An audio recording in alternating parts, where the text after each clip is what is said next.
Hey guys welcome करुचे आ गोटे पूरापूरी फ्रेश ब्लॉग के इटा हूँ थर्सडे दिनर वीडियो मुई तो आज वॉइस ओवर दौचे सैटरडे दिन मैंने भावुन 2 दिन गैप हो गलान किंतु किसी कथा नहीं।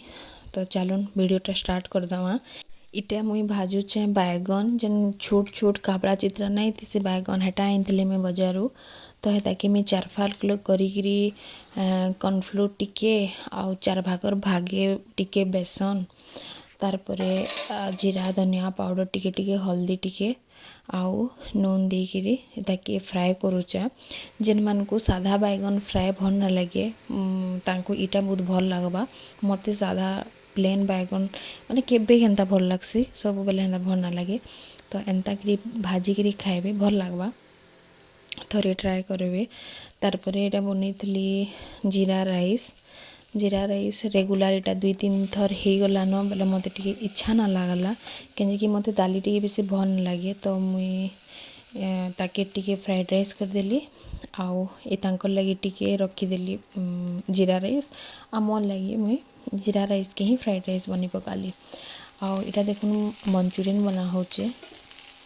मंचूरियन माने सखालो ना काଣା बनामी बोलिकी बिल्कुल दिमाग के ही ना आसे जे ब्रेकफास्ट सबुदिन अलग अलग काଣା बनाबो भी बोली हेटा खाई पूरा केन्ता लग गलान।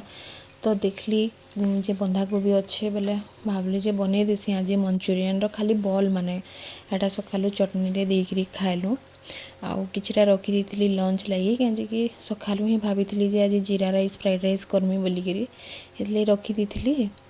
तो इटा बना हो तार ग्रेवी भल बनासन मोर हजबैंड जहाँ कौन सत कथा। तो से बनाऊले यहाँ मंचूरियन बढ़िया लगला टेस्टी लगला माने जीरा राइस कि फ्राइड राइस संगे मंचूरियन खाइले बहुत भल लगसे। यहाँ बहुत लोग भी जानते। तो यहाँ कलर फलर देकरी पूरा बढ़िया से बनाऊन। तारपरे यहाँ काଣା गोटेटा बनाली का दही परझिली दही रे भी मुझे जीरा धनिया दे देसी आउ धनिया पत्तर टिके देकरी टिके इटा काला नमक देकरी टिके परझी देउथली। परझी देले भी भल लगसी। इटा ना ओम्फेड दहीटा मते ना खटा लगसी। तो जेनता हेले भी दही खाइब माने जहाँ की खटा पसंद नहीं कि नहीं मिल्की मु दही आनब पूरा बेस्ट माने दिने तो रहबा पूरा हफ्ते एबव भी किंतु ओम्फेड दहीटा खटा लगसी टिके बासना भी हेसे। तारपरे इटा बनीगला आमर जीरा राइस आउ इटा होचे मोर खाना माने फ्राइड राइस बैगन भजा मंचूरियन आउ दही।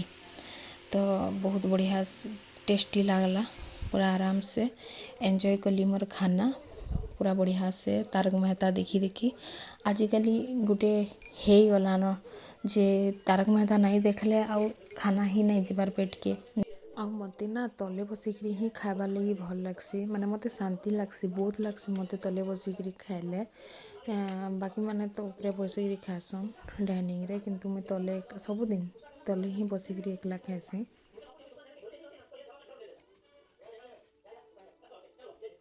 तापरे खाई खुआ सारा पर यहाँ पले आसली फेर यहाँ किचन के काम तो केते बेले भी ना सरबार पूरा सखालु खाई सारबार तक आउ काम नहीं सरी बिल्कुल भी। तारपर यहाँ किचन के सफा सफी करदेली जितकी भेज दिन भी तो लटका पटका ही सीन। इटा ना मुग दाली बनाबार लगी गोटा मुग अना होता तो ताके भाजी लगी बेसी ही भाजला बेले सबुआड़े पड़ी रही जाइए लगी बेसी झगड़ा दिशुचे ना एतकी झगड़ा भी नहीं हुए सब दाली माने गोटा गोटाटा।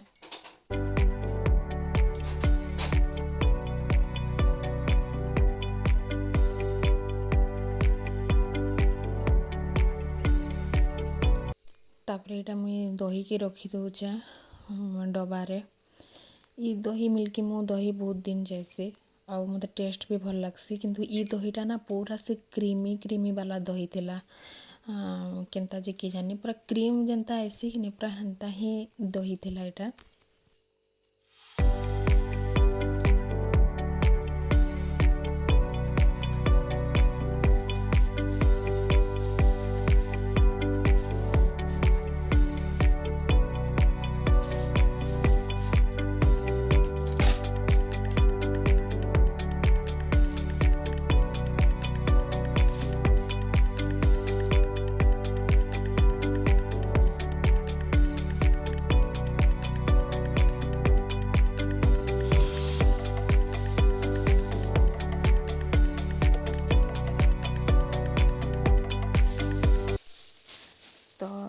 जदि भिडियोटा भल लगवा बोले प्लीज़ गोटे लाइक करदेवे।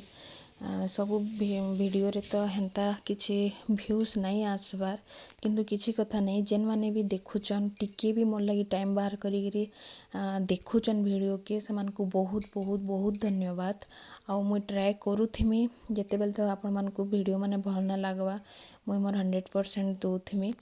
आउ देखुन एटा झाड़ जोड़ा करी तो तापर संध्या देवा टाइम ही जाइतिला न, तो गोटे तो लाइक प्लीज करदेवे।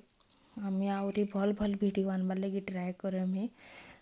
तो चलुन फिर काली देखा हमा गोटे नुआ वीडियो रे नुआ ब्लॉग रे। टाटा।